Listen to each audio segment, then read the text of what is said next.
Shalom sahabat semua, dan salam sejahtera. Marilah kita memulakan hari kita dengan menyantap firman Tuhan. Sarapan kasih yang membawa terang bagi jalan kita, serta kesegaran bagi jiwa kita. Dalam Galatia 6 ayat 7 dan 8, firman Tuhan menyatakan, "Jangan sesat, Allah tidak membiarkan dirinya dipermainkan, kerana apa yang ditabur orang, itu juga yang akan dituainya. Sebab barang siapa menabur dalam dagingnya, dia akan menuai kebinasaan dari dagingnya. Tetapi barang siapa menabur di dalam roh, dia akan menuai hidup yang kekal dari roh itu." Sahabat yang dikasihi, firman Tuhan dalam ayat ini mengajarkan kita tentang prinsip tabur dan tuai. Apa yang kita lakukan dalam hidup ini memiliki konsekuensi dan akibat, baik untuk kehidupan di dunia maupun untuk kekekalan. Oleh itu kita haruslah berhati-hati dalam setiap tindakan, perkataan, dan pilihan yang kita buat. Hukum tabur dan tuai ini akan berlaku untuk semua orang. Setiap perbuatan kita ibarat benih yang ditanam.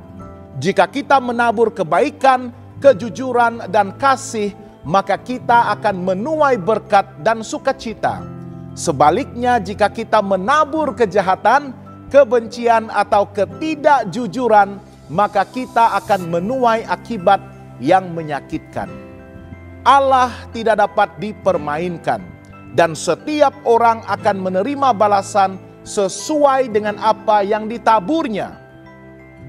1 Timotius 6 ayat 17 hingga 19 ada menyatakan, "Peringatkanlah kepada orang-orang kaya di dunia ini, agar mereka jangan tinggi hati dan jangan berharap pada sesuatu yang tak tentu seperti kekayaan, melainkan pada Allah yang dalam kekayaannya memberikan kepada kita segala sesuatu untuk dinikmati.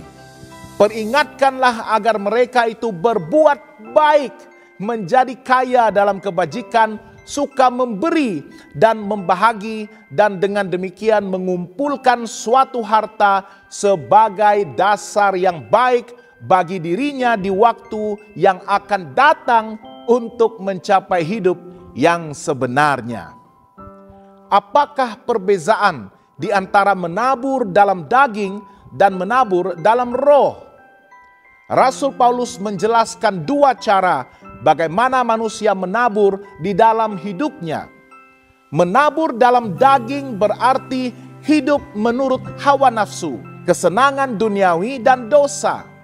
Ini akan membawa kepada kebinasaan dan penderitaan. Menabur dalam roh pula berarti hidup dalam pimpinan Tuhan, melakukan kehendaknya, dan mencari hal-hal rohani yang kekal. Ini akan membawa kepada hidup yang penuh damai dan berkat, serta akhirnya menikmati hidup kekal bersama Tuhan. Firman Tuhan dalam Galatia 5 ayat 24 dan 25 menyatakan, "Barang siapa menjadi milik Kristus Yesus, dia telah menyalibkan daging dengan segala hawa nafsu dan keinginannya." Jikalau kita hidup oleh roh, baiklah hidup kita juga dipimpin oleh roh. Marilah kita bertekad untuk menabur kebaikan dalam kehidupan kita sehari-hari. Sebagai orang percaya, kita dipanggil untuk menabur kebaikan setiap hari. Ini boleh dilakukan melalui perkataan yang membangun. Kita menuturkan kata-kata untuk menguatkan dan memberikan penghiburan buat orang lain. Kita juga boleh menghidupkan perbuatan kasih seperti membantu mereka yang memerlukan, menunjukkan belas kasihan, dan juga memberikan pertolongan tanpa mengharapkan sebarang balasan. Kita juga harus memiliki kehidupan yang berintegriti, menjalani hidup dengan penuh kejujuran dan setia kepada prinsip firman Tuhan. Yakobus 4 ayat 17 mengingatkan kita. Jadi jika seorang tahu bagaimana dia harus berbuat baik tetapi tidak melakukannya, dia berdosa. Sahabat yang dikasihi Tuhan, kita haruslah selalu mengingatkan bahwa apa yang kita tabur hari ini akan menentukan apa yang akan kita tuai di masa hadapan.